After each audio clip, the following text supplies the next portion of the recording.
And so now it's my task to really bring up our first speaker. Well, Eloy Oakley really requires no introduction. With over 6,000 Twitter followers, this son of immigrants, mother Dora and father Eloy Sr., this veteran has made history in the work he has done in the largest and most diverse system of higher ed in the country, the California Community Colleges.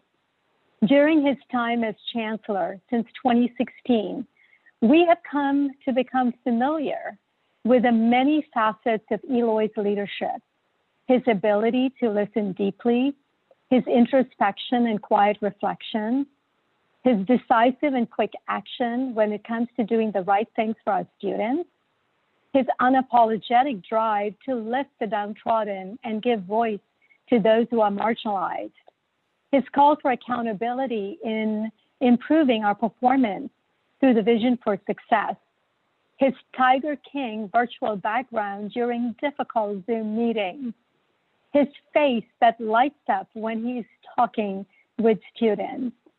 He has been an unstoppable force of change, always committed to our students. I suspect that John Lewis would call Eloy a brother in good trouble, creating the disruptions necessary to change status quo so that policy can catch up with what is right.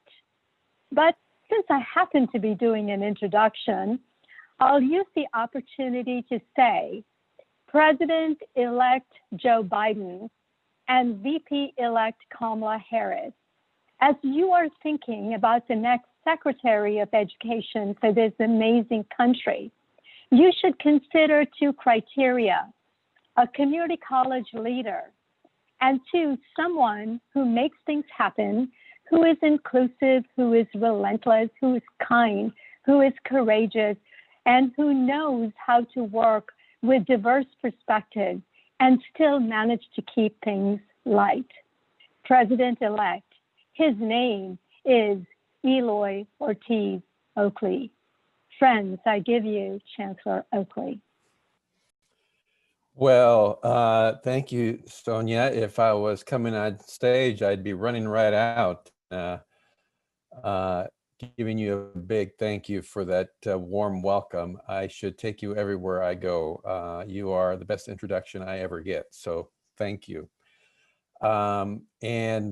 Stephanie, thank you for your leadership of ACCJC and for all that you're doing to bring ACCJC to all of our institutions and to really open up in a very transparent way how you're thinking about the future and how we need to work with you and the commission to make all of our colleges a better place for our students and to meet them where they're at.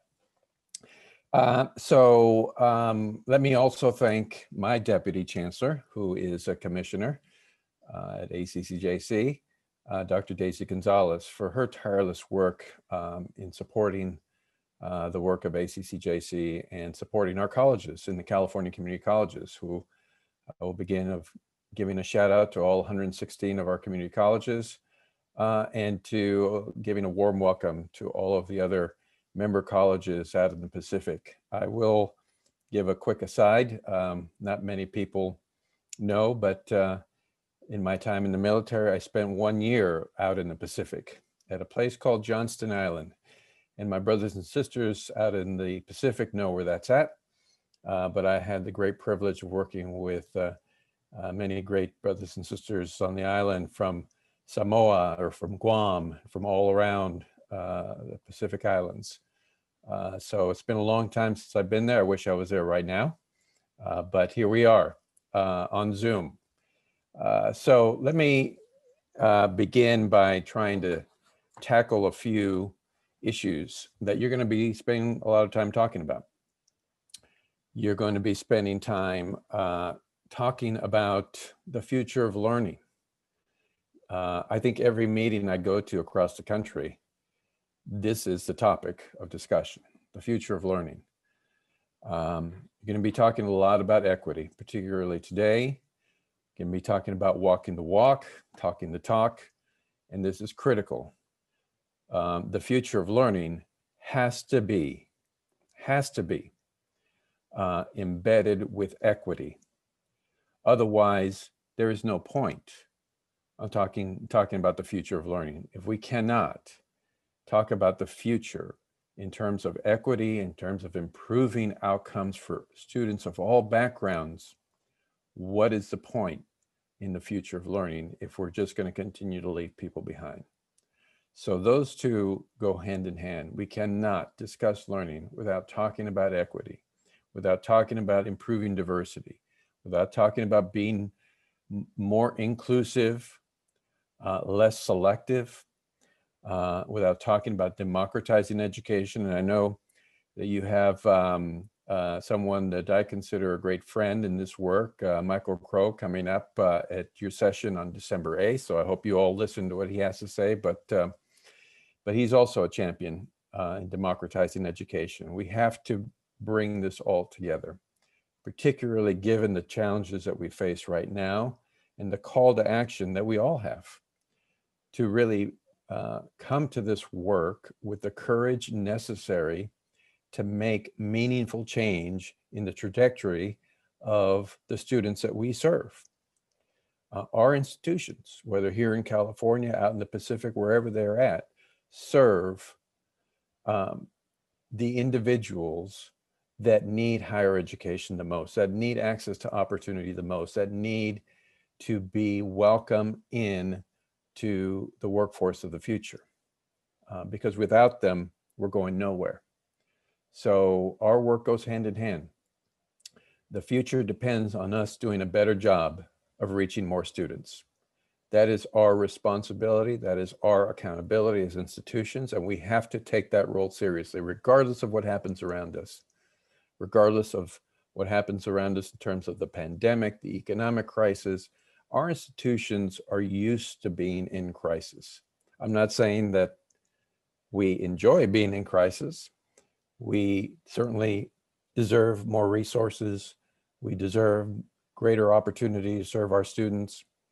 But nonetheless, we come to this work every day. That's why we're all here. And so we have to continue to push forward in the face of all these challenges. So let me just take a few minutes and talk about these two topics. First of all, equity. The California Community Colleges is proud to be paving the way for higher education on this question of equity. We are going to unapologetically raise this issue and ensure that we take it on head on. This moment, this year, 2020, has forced us all to face up to some very ugly realities. The ugly reality that many people of color continue to be left behind. This pandemic and the economic crisis that's followed has made it clear. The hardest hit communities are communities of color, or low income communities, and we need to do more to support them. So equity is key. It's key to our future. It's key to what we need to do, and we cannot hide from that fact. We cannot hide behind the veil of collegiality and pretend that this problem doesn't exist. We have to tear down the silos that exist and take this issue head on. And working with the commission, I think we can forge a path forward.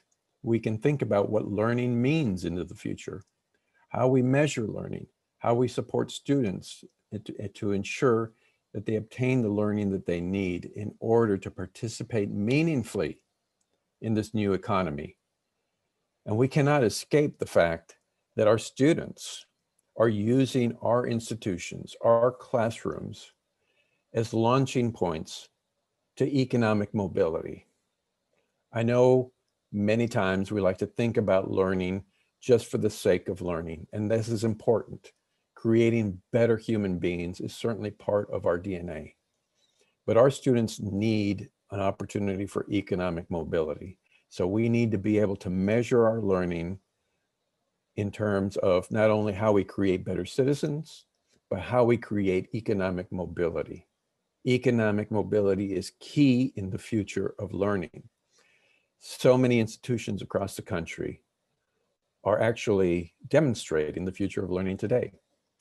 Some of the largest growth in university enrollments are with institutions that are focused on breaking down degrees into competencies and using that as a means to help more students gain access to learning and to be able to demonstrate their skills as quickly as possible and be able to leverage them into the workforce and to be able to work with employers to connect the learning that needs to happen with the skills and competencies needed in the workforce.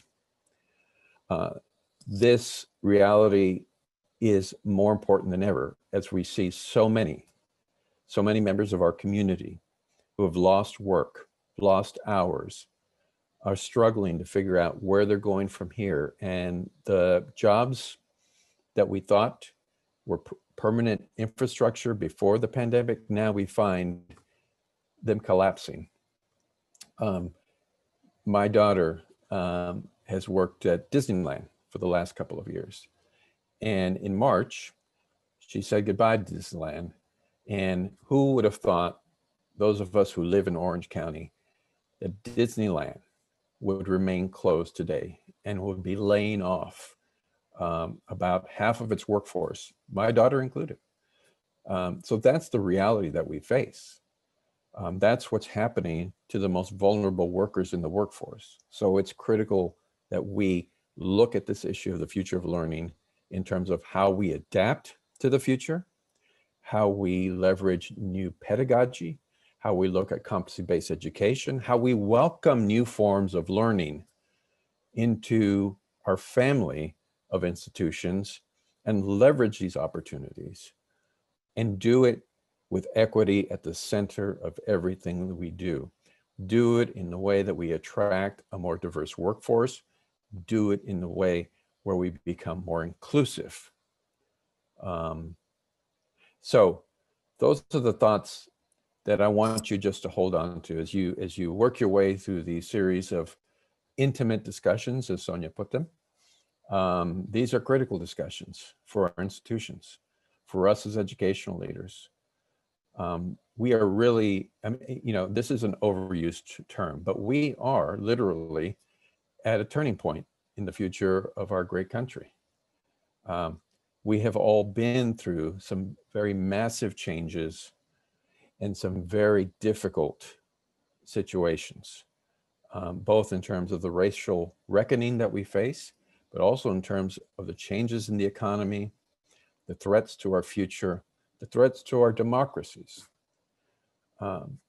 Community colleges are at the center of the work that has to happen, and the communities that we serve all across the institutions of ACCJC are critical to the future of our country, of our citizens, of those throughout the Pacific region. So I'm going to begin by just saying thank you. Thank you for participating.